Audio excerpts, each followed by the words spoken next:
Renungan Pagi, Christ Triumphant atau Kristus yang Menang oleh Ellen G. White, 4 Juli 2025. Mari kita berdoa.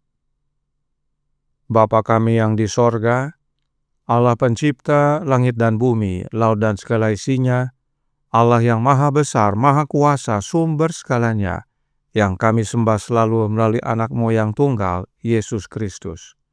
Terpujilah Yesus, anak Allah yang maha tinggi, yang adalah pencipta dan penyempurna iman kami.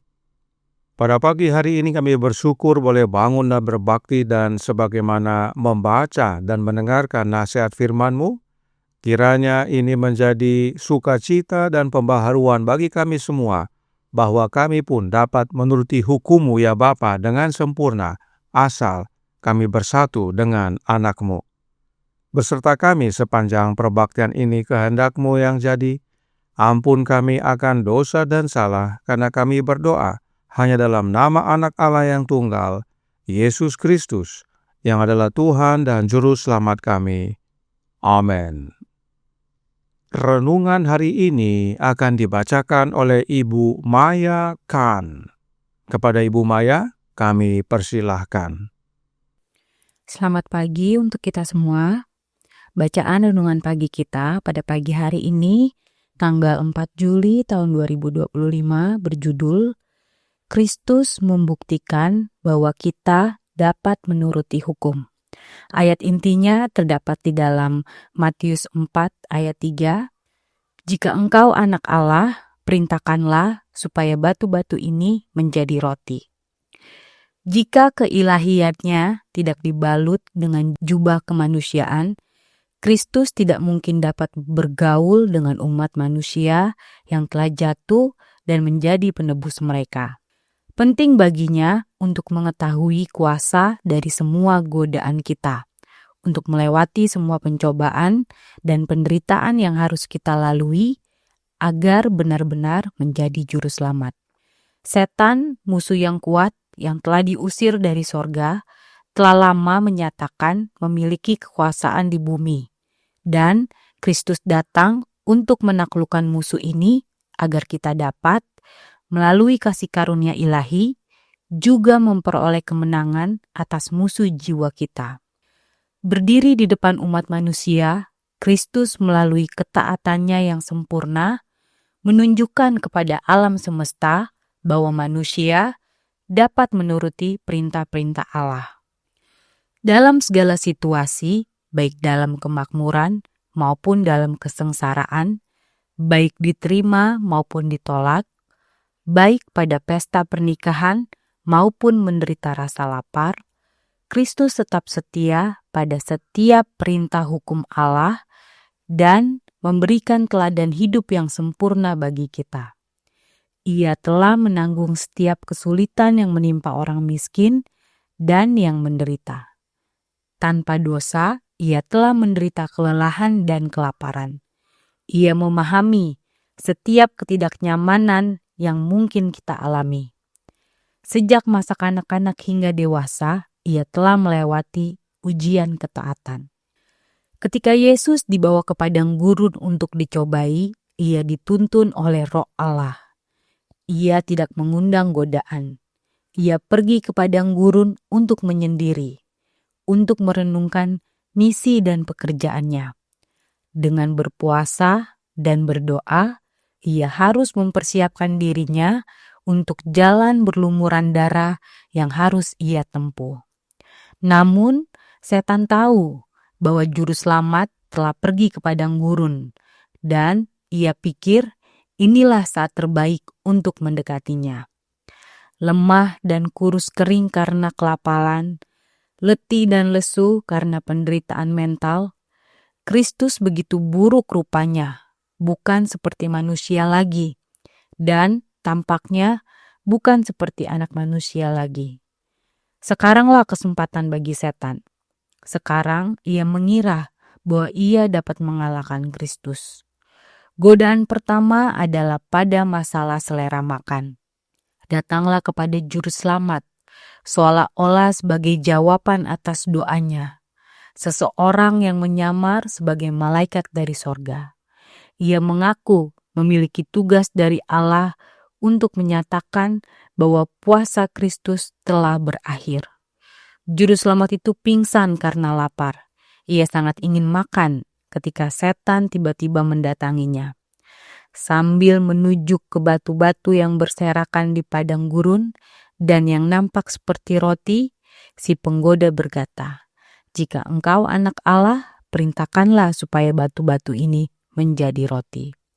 Dikutip dari manuskrip 155 tahun 1902. Demikianlah bacaan renungan pagi kita pada pagi hari ini. Tuhan Yesus memberkati. Terima kasih atas penata-layanan Ibu Maya. Tuhan Yesus memberkati. Selamat pagi saudaraku dalam Tuhan. Tentang hukum dan pemilik hukum, Roh Nubuat berkata dalam Patriarchs and Prophets halaman 366 paragraf 2. Kristus bukan hanya pemimpin orang Ibrani di padang gurun, malaikat yang di dalam dirinya terdapat nama Yehova dan yang terselubung dalam tiang awan, berjalan di depan bala tentara, tetapi dialah yang memberikan hukum kepada Israel. Di tengah kemuliaan Sinai yang mengerikan, Kristus menyatakan di hadapan semua orang 10 perintah hukum Bapanya. Dialah yang memberikan kepada Musa hukum yang terukir pada loh batu.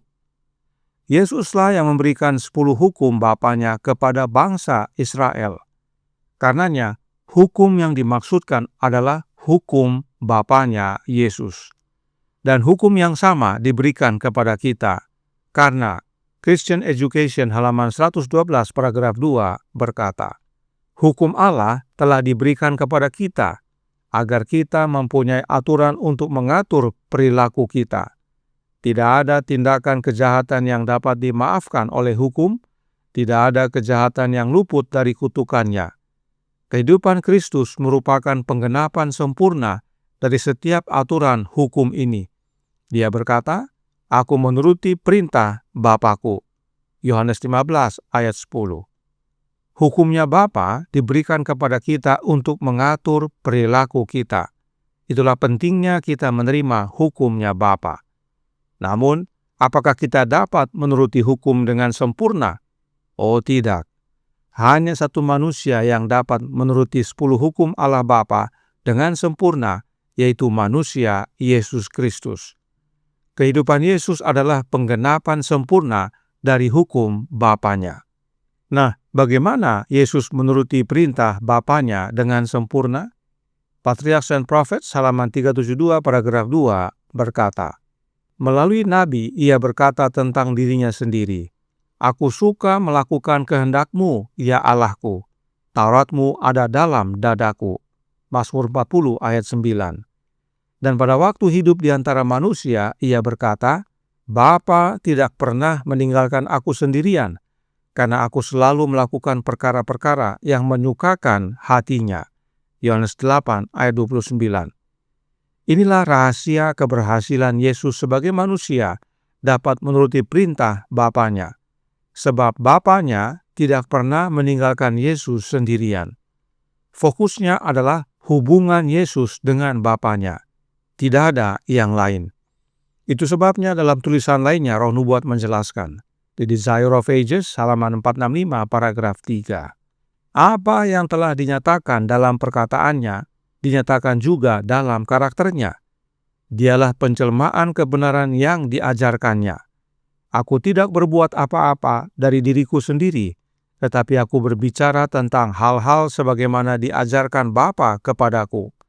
Dan Ia yang telah mengutus aku, Ia menyertai aku. Ia tidak membiarkan aku sendiri, sebab aku senantiasa berbuat apa yang berkenan kepadanya. Ia tidak berusaha membuktikan tuntutannya bahwa Ialah Mesias, melainkan menunjukkan persatuannya dengan Allah.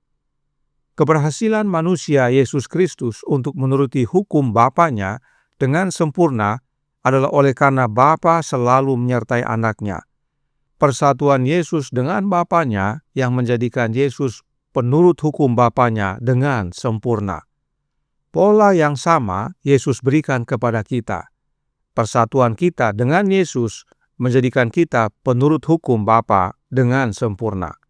Roh Nubuat berkata dalam Christ Object Lessons, halaman 311 paragraf 4 yang berbunyi, dengan penurutannya yang sempurna, yaitu penurutan Yesus yang sempurna, Ia, yaitu Yesus, telah memberikan kemungkinan bagi setiap orang untuk menuruti perintah-perintah Allah.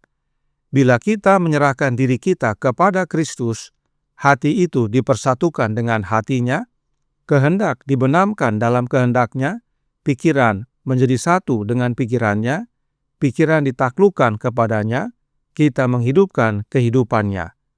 Itulah artinya dipakaikan dengan pakaian kebenarannya. Kemudian manakala Tuhan memandang kita, Ia melihat bukan pakaian daun ara, bukan ketelanjangan dan cacat dosa, melainkan pakaian kebenarannya sendiri yang merupakan penurutan yang sempurna atas hukum Yehova. Inilah kebenaran tentang teladan ilahi kita, yaitu Yesus Kristus.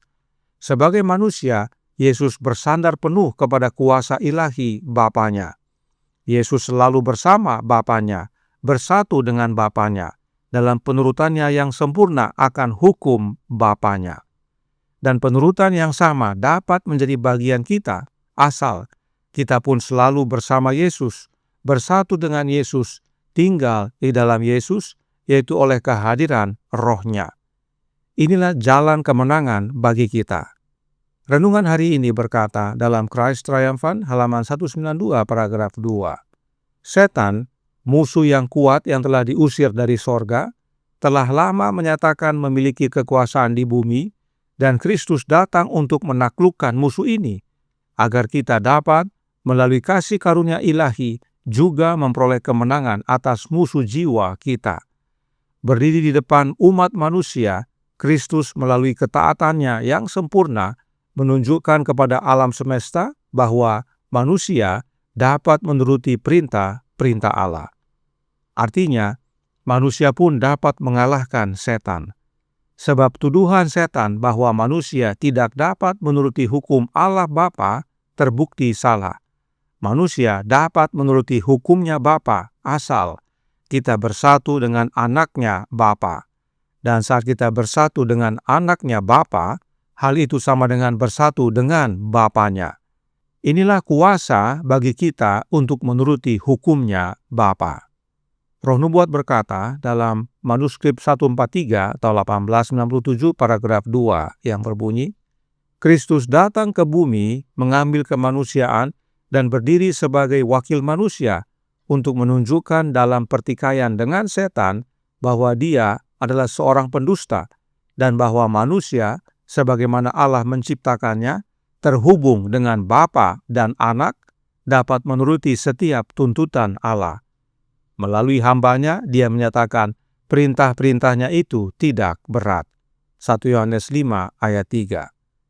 Yesus datang ke dunia ini untuk menunjukkan bahwa sebagai manusia yang memiliki alamiah yang telah jatuh, masih bisa menuruti hukum Allah Bapa. Sebab Yesus bergantung sepenuhnya kepada Bapanya. Demikian juga kita, bila kita terhubung dengan Bapa dan Anaknya, kita pun bisa menuruti hukum Allah Bapa. Yang kita butuhkan adalah terhubung kepada dua oknum, yaitu Allah Bapa dan Anaknya. Bagaimana caranya? Oleh menerima Roh Anak Allah. Dengan menerima Roh-Nya Yesus yang kudus, kita menerima kehadiran Bapa juga.